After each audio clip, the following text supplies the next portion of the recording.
ये ऑटोज पर आपसे सवाल पूछने वाला था, क्योंकि ऑटोज में कुछ स्टॉक्स में बड़ी रैली आई, जैसे कि TVS motor, Mahindra and Mahindra, Escorts Kubota, एक one way rally in stocks में। यहाँ पर क्या व्यू है गौतम? बड़ी ट्रेंड है अनुज, और ये ट्रेंड अभी अभी जारी रहेगा। इसमें कोई टॉपिंग आउट इंडिकेशंस है नहीं। ऑटो इंडेक्स को 1.5 साल लगा था अपने प्रीवियस हाई पे आने के लिए, और जब वो प्रीवियस हाई क्लियर हुआ, उसके बाद there has not been any looking back. In fact हमारा वर्किंग टारगेट इस लेवल से भी 17,000 का है, तो मुझे लग रहा है कि ऑटो इंडेक्स 17,000 तक जाएगा। 15% की तेजी यहां से लगती है। टाटा मोटर्स हो सकता है कि अगले 12 से 18 महीनों में एक 4 फिगर स्टॉक हो जाए। बजाज ऑटो अच्छा लगता है। मारुति कंसिस्टेंटली 5 फिगर्स में ट्रेड करनी चाहिए। और ऑटो एंसिलरी, एस्कॉर्ट्स आपने जैसे कहा, आई थिंक ये सबके अच्छे चार्ट्स है। देखिए, अगर आप डेली चार्ट्स पे देखेंगे तो आपको लगेगा कि काफी चल गया, बट अगर आप वीकली और मंथली चार्ट्स पे देखेंगे तो अपसाइड पोटेंशियल अभी भी काफी है और रिलेटिव स्ट्रेंथ अच्छा है। अगर आप auto index divided by the Nifty करेंगे तो उसकी जो रेशियो चार्ट है वो consistently on an up trend है, और मेरे हिसाब से ये इतना जल्दी से घूमेगा नहीं।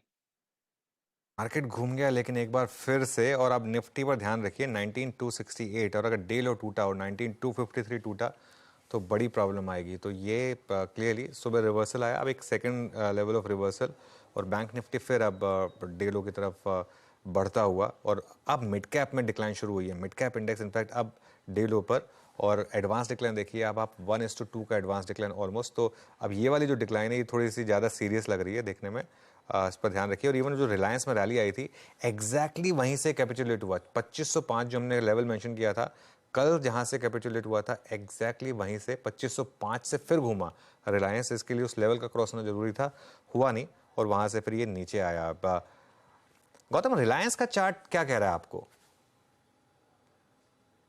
देखिए, ये स्टॉक एक रेंज में रहा है। 2300 और 2500 का रेंज पिछले 6-8 महीनों से चल रहा है। 2300 पे ये बाय बन जाता है, 2800 के आसपास एक सेल बन जाता है, और ये आई थिंक काफी महीनों से चल रहा है। और अगर आप इसको रिलेटिव स्ट्रेंथ के हिसाब से देखें तो ये एक अंडर परफॉर्मर रहा है, क्योंकि अभी निफ्टी को जी की जो इतनी बड़ी रैली थी, उसमें जो कंट्रीब्यूटर था मेनली स्टार्टिंग में बैंक निफ्टी था, और उसके बाद आईटी इंडेक्स था, उसके बाद आईटीसी, लार्सन एंड टूब्रो, ये सब स्टॉक्स भी पार्टिसिपेट किए। बट अगर आप स्टैंड अलोन बेसिस पे देखें तो कुछ ग्रेट नहीं लगता है, और एट द सेम टाइम कुछ वीक भी नहीं लगता है। बट आपके पोर्टफोलियो में ये एक अंडर परफॉर्मर का टैग डेफिनेटली है। तो हम तो यही कहेंगे कि आप दूसरे स्टॉक्स में ज्यादा कमिट कीजिए। रिलायंस में जब तक 2800 नहीं निकलता तब तक बड़ी तेजी तो नहीं आएगी। ओके। अच्छा गौतम जी, एक स्पेस जिसने बहुत पैसा बना के दिया, और अभी भी आपसे जब मैं बात कर रहा हूँ तो it's trading at its all time high, it's power. NTPC को देखिए, मल्टी ईयर मल्टी डेकेड हाइस को उसने रिविजिट करा। हालांकि इसका ऑल टाइम हाई मेरे ख्याल से जनवरी 2008 का लगभग 240-42 है। आप आरईसी पीएफसी को देखिए, आप टाटा पावर को देखिए। यहाँ पर आपका व्यू क्या है? यहाँ प्रॉफिट्स को कुछ कैश में कन्वर्ट करें, या फिर आप इन मल्टी ईयर ब्रेकआउट्स को या मल्टी डिकेड ब्रेकआउट्स को वाकई काफी रिस्पेक्ट देंगे, अभी कंटिन्यू टू होल्ड करेंगे, या फिर आपका प्रेफर्ड पिक क्या है इसमें? देखिए, स्टॉक एक्सचेंजेस हमें ये सब सेक्टर्स के इंडिसेस नहीं देते हैं, तो हम गोल्डीलॉक्स में क्या करते हैं कि हम कुछ कस्टम इंडेक्स बनाते हैं सिलेक्टिव थीम्स को पकड़ के। और हमने पावर इंडेक्स का एक थीम बनाया था पिछले 6-8 महीनों में, और वो अगर आप चार्ट देखेंगे तो उसमें बहुत बड़ी सी ब्रेकआउट आई, जैसे आपने राइटली कहा, almost a multi year breakout. और उस ब्रेकआउट के बाद कंटिन्यूस स्ट्रेंथ हमने देखा। I think RSC PFC is a great example, क्योंकि 5-7 सालों तक उस स्टॉक ने कुछ किया ही नहीं, और जब जिस तरह की ब्रेकआउट आई उसके बाद it's just been a non stop rally.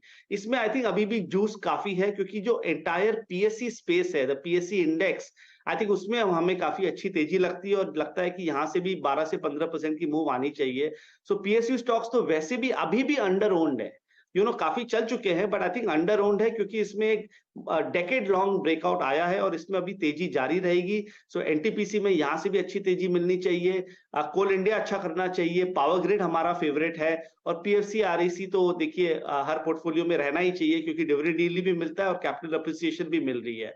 तो पीएसयू आई थिंक एक पूरा जो थीम है ये पूरे साल अभी चलेगा। हर मार्केट डिप में उसमें लीजिए, उसमें पैसा बनेगा। जी हाँ, पीएसयू में अभी पैसा बनेगा, डिप्स में ऐड कीजिए। अच्छा गौतम जी, एक स्टॉक में जिसमें फॉर्चुनेटली आपको डिप मिल गया, जो कि एक जमाने में सबका जिसे कहते हैं ना दुत्कार दिया गया स्टॉक था, आईटीसी, सबसे वाइल्ड स्विंग देने वाला एफएमसीजी स्टॉक।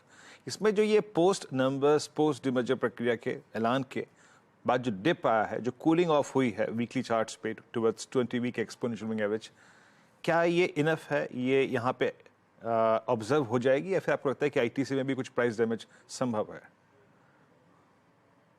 नहीं, और प्राइस डैमेज मुझे लग रहा है कि होगा, क्योंकि एक जो इतनी बड़ी अपसाइकिल थी वो कंप्लीट हो चुकी है 1 डेढ़ महीना पहले। इनफैक्ट हमने ये stock as a long term pick recommend किया था काफी लोअर लेवल्स पे, और उसके बाद जब ये 500 के लेवल तक गया था, मुझे लगा कि एक पूरी अपसाइकिल कंप्लीट हो चुकी है, और अब लग रहा है कि अगले 2-3-4 महीने ये स्टॉक कुछ नहीं करेगा। ज्यादा डाउनसाइड भी नहीं है, 420-25 के आसपास अच्छा सपोर्ट है, और ऊपर में 470-80 के आसपास अच्छा रेसिस्टेंस है।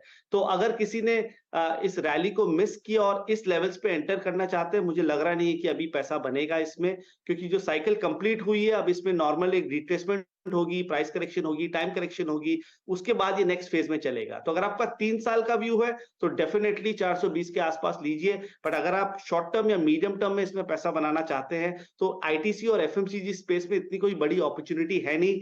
दूसरे सेक्टर्स में जाइए, PSU, metals, capital goods, banking, I think ये सब सेक्टर एंड आईटी ऑब्वियसली, ये 3-4 सेक्टर में शॉर्ट टू मीडियम टर्म का चार्ट्स बेटर है। ओके, चलिए गौतम जी, बहुत बहुत शुक्रिया आज जुड़ने के लिए।